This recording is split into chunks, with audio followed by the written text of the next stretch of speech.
Welcome back, I'm Alastair, and this is the Brooks Ghost Max 3.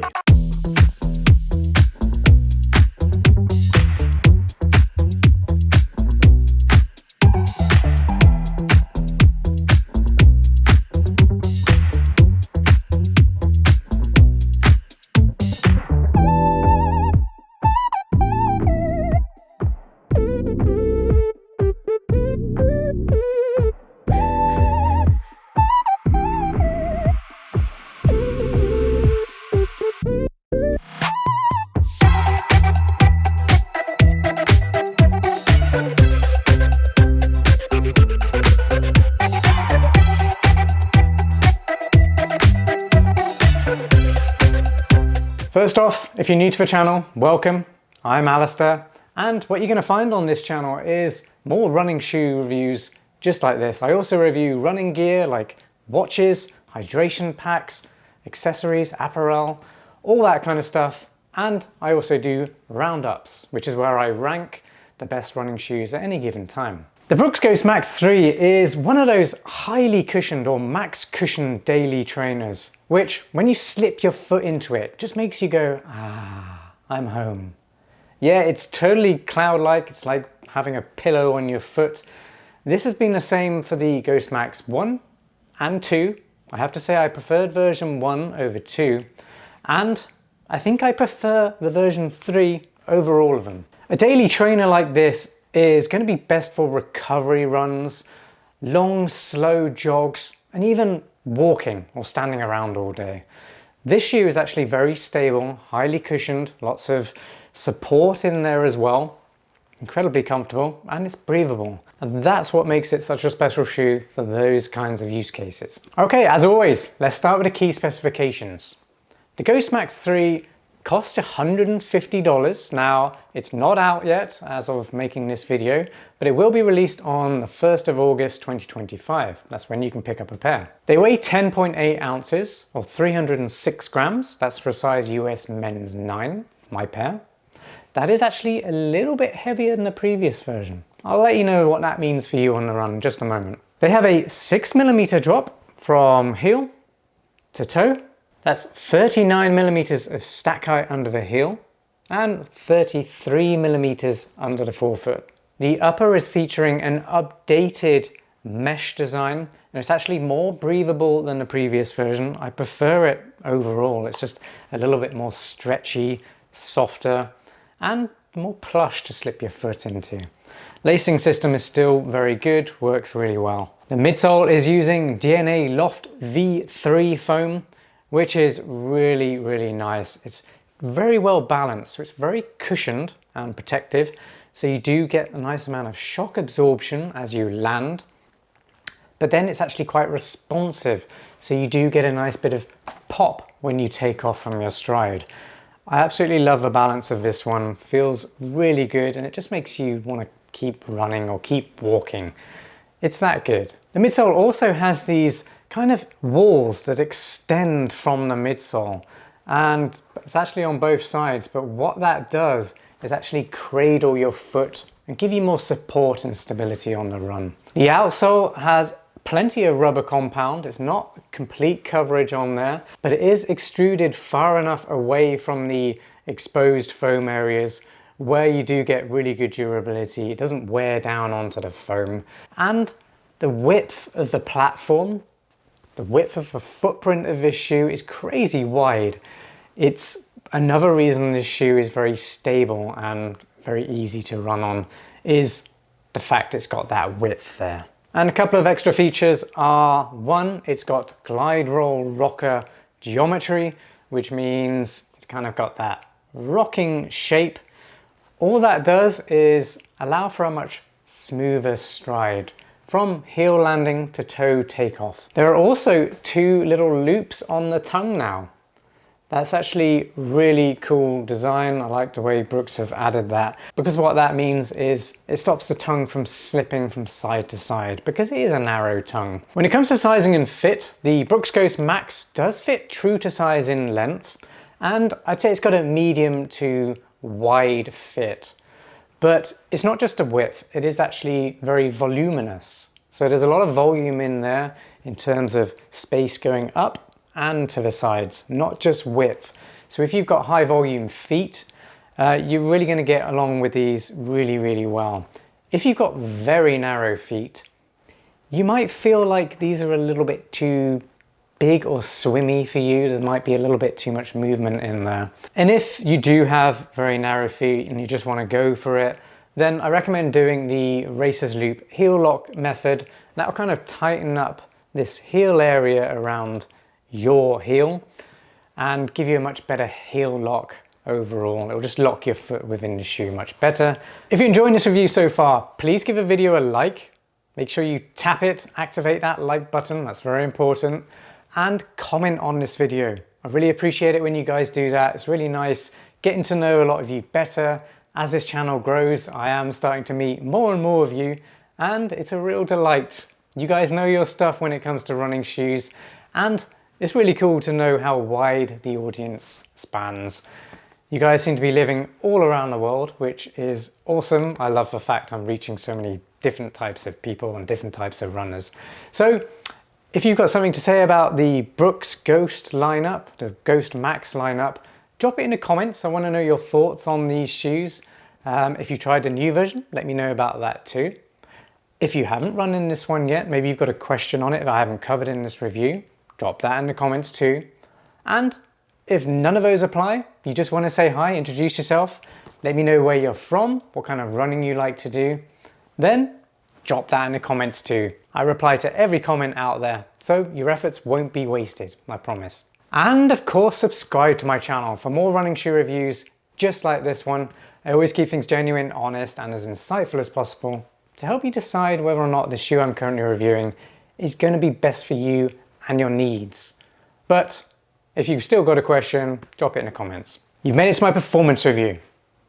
I'm going to start by talking about the comfort levels, because that really is what is absolutely maxed out in the Brooks Ghost Max 3. And that spans the upper and the midsole. I'm going to start with the upper because it is like stepping into a cloud. I briefly mentioned this before.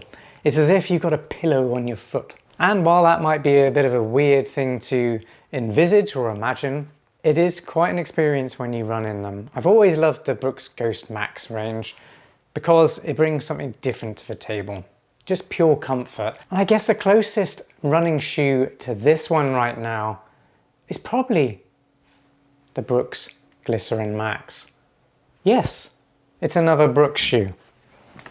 Both those shoes are offering something really special. Cloud-like comfort, a really nice soft midsole, but maintaining stability. I can't stress that enough.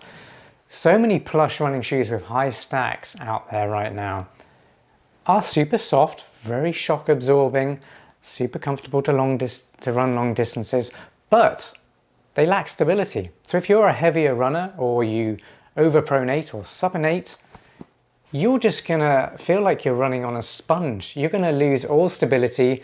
You're gonna be falling into that gait issue that you have more than you would if you had a stability shoe. This isn't a stability shoe, by the way. It's very much neutral, but it has support features that make it very stable on the run. I love the fact that it's very comfortable and stable. The DNA Loft version 3 foam, it's very springy, but it's very cushioned underfoot. I'm not going to call it plush. It's cushioned and protective, but also has a nice amount of springiness or response or bounce back, which translates into pop when you're running. And what that does is make the ride really enjoyable if you are going to be running longer distances. I like to use these as my recovery shoe, my recovery running shoe. What that means is if I've been working hard, maybe I'm in a training block because I'm training for a race. Right now I'm actually training for a trail race, and I'm doing some very sneaky tactics in my training because I'm living in Florida right now. And as many of you know, there are very few hills in Florida. And the race I'm doing is Speedgoat Mountain Races by UTMB in Utah in just under a month. That's quite scary. So I've had to get really creative with my training by getting mileage out of my running, mostly road running, but I do have some trails quite close to me as well with one small hill, which I can just go up and down, over and over and over to get some hill reps in. But I've been doing some other cool stuff, and I'm going to share that in another video for anyone else who's training for a mountain race, but doesn't have direct access to mountains where they live. I got sidetracked there, but this is what I've been using for long distance recovery runs, where after my hard training runs, maybe I'm running fast tempo long distance runs or interval training or hill reps, I need a shoe that I can just actively recover in. It's those slower paced, lower heart rate training sessions that are incredibly important if you do want to become a faster, more powerful runner. By the way, if you want to learn more about all this, the tactics, the tools and hacks that I use, then definitely head over to alastairrunning.com. I write about this stuff all the time. And if you become a paid subscriber on that blog, then you get access to all that information. They are serious tools for serious runners. I highly recommend you check it out. The new revamped upper is fantastic. It's very comfortable, get a nice fit. Like I said before, it's roomy. So just be aware of that. If you have very narrow feet, it might not be for you. But for medium and wider feet, I think you're gonna love these.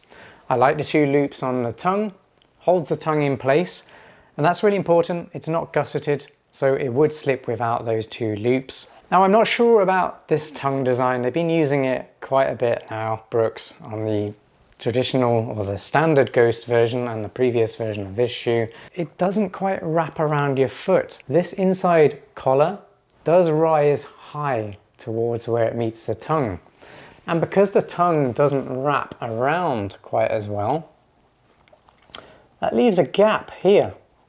That gap is where this inside edge of the wall gives a little bit of a rubbing point on your foot. Like I said, it breaks down, it softens up after the run, but people with low ankle bones are definitely going to notice that. I like to see Brooks just making a wider tongue, one that wraps around, covers the top of the foot from any interactional contact from the collars. That would make the fit absolutely perfect in my opinion. The Ghost Max 3 is a lot more breathable now. The upper is so much better at regulating temperature. I'm running in Florida, so it is incredibly hot. Kudos to any of you out there who are in Florida as well, and you have to train in this heat. It is insane. I think it's probably one of the hardest training grounds I've had. And I've lived in mountainous regions. I've lived in various places in California as well, Oregon, high altitude areas. But I think this heat and humidity is hard to beat when it comes to tough training grounds. Bloody hell, it's hard. But that's good because it trains your mind. It gets you stronger up here. And if you do stay consistent, you'll come out on top for sure. Now I've got to mention the weight. It is a little bit heavier than the previous version. That's not really noticeable for most runs. Lighter runners might notice that more than others. But to be honest, the only area it's going to affect is if you did want to pick up the pace in these. But I don't think that's what they're designed to do best. So I don't recommend buying this shoe if you want a high range shoe for running nice, easy recovery miles and also doing tempo runs. That's not what this is for. Don't get it for that. This one slots into your shoe rotation as the slow shoe for bagging easy miles, or for anyone who needs a really nice, stable, cushion and protective walking shoe for daily use. That's what this one is, and it does it really well. The Glide Roll Rocker works really well as well. Nice, soft, smooth transitions. That really is super, super cloud-like when you combine that with this midsole foam and soft upper. Everything just meshes really well, and I absolutely love how it feels on the run. The outsole traction is really good as well. Haven't had any problems with that. I have run in a wet a little bit in this shoe too, and no slippages. Now, if you're wondering where this shoe places in my best daily trainers roundup, or my other roundup, which is very relevant to this one, my best cushioned daily trainers roundup, then definitely head up to these links up here. That will take you to those roundups. So if you're looking at this video in the future, alastairrunning.com and those roundups that you can find on there are really going to be the best resource to find the best running shoes in any category for you at any given time. So I do recommend checking them out next. I'll also put the links in the description so you can find them easily. Is the Brooks Ghost Max worth $150 then? Yes, $150, you get a lot of shoe for that. It's a very durable shoe and it does its job incredibly well. Well, thanks for watching this video. Really hope you enjoyed it. If you did, remember to give the video a like, comment down below if you've got a question or you just want to say hi, and subscribe to my channel for more running shoe reviews just like this one. Thanks again, and I'll see you on the next one. Peace.